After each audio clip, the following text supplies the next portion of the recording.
government, local government specifically. The average age of them is 60 years old. So you're probably wondering, how on earth did I, at 21 years old, become a local councillor? Well, it begins many years ago, actually, when I was a little girl. And you know how the teacher always asks you, what do you want to become when you're older? Many people then said princesses and firefighters, I remember specifically. But what I said is I want to be Prime Minister. Yeah, big goals. But I'll tell you why I said that. Because at the time, there had not been a female Prime Minister. And even to this day, there has never been a Maori Prime Minister. Now, some people may think, well, it's just because that's the way it is. Many people think that. But even as a young girl, I could see a gap. I could see that as a problem. So part of becoming a councillor, part of becoming and getting involved in politics is quite simply just because I wanted to prove it can be done. There's a big question that I had to ask myself. When I went through school, and I didn't quite like it, I did drop out when I was 16 years old. And there were a lot of things in there that I didn't find quite right, like, for example, when I asked the teacher, well, can you teach me how to do that so I can just do it in my head while I'm in the shop instead of on this ridiculously big calculator? And they'd say, well, no, because you don't need to know that for the test. When I go to the city council, when I say, hey, look, our parks and reserves are, really, that's rusty, there's rubbish, what can we do? And they say, oh, sorry, there's no funding. That's when I really had to ask myself this question. What did you do about it? We can complain and complain all day long about the things we don't like, but at the end of the day, you need to ask yourself, what did you do about it? Even when you see people on the street, people hungry, even if your friend, like mine very recently, has been living out of car for a few weeks, when you find out, what do you do about it? The answer for me was, of course, changing government from the inside. Like I said, I wanted to prove it can be done. Average age, 60 years old. How different are we to our parents? How different are we to our grandparents? This world we grow up in is so different.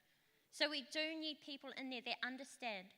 Just as when we're older and we have children, we'll need people that are in there that understand them too. So this was my mission, changing government from the inside. Not quite an MP yet, but that was at Youth Parliament. Some of you might be in here that have been to Youth Parliament previously, but that's where it all began. Just to the left of that, that is Helen Clark, future UN, no, hopefully. But wouldn't that be awesome, having Helen Clark and even Hillary Clinton, because, come on, the next option is going to be disastrous, running the world. Who runs the world? No. So,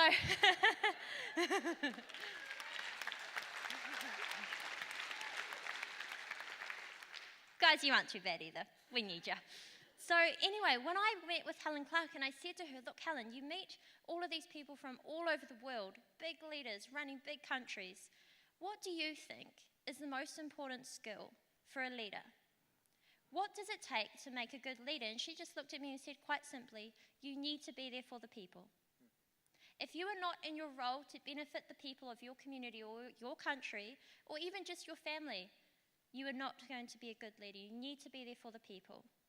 So one of my big goals, which has been since I've been in council for 3 years, it's only my first term, is making sure that people are seen as our greatest asset. Because why not? So often, decisions are made on money. Decisions are made on what's the best option. What can we get? How can we get more for less? And I'm sitting there going, well, it's actually about the people. So I don't care if that's the cheapest option. If that's not going to benefit our community in the future, no. And that...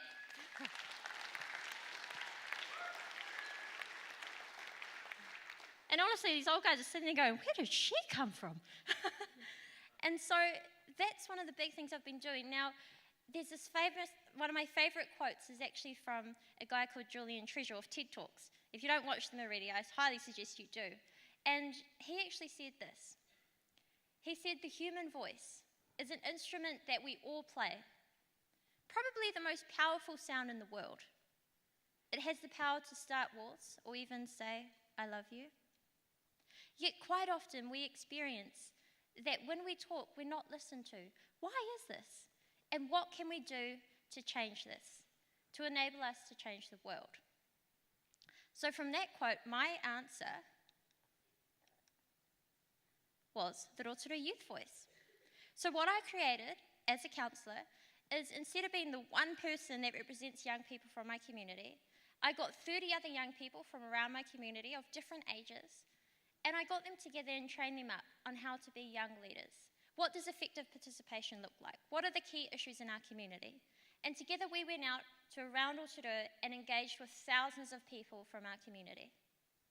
And we got that feedback directly into council strategies. These are our long-term plans, our 10-year plans, our district plans, decisions that are going to affect their future and future generations. And we actually did it in a really cool way too.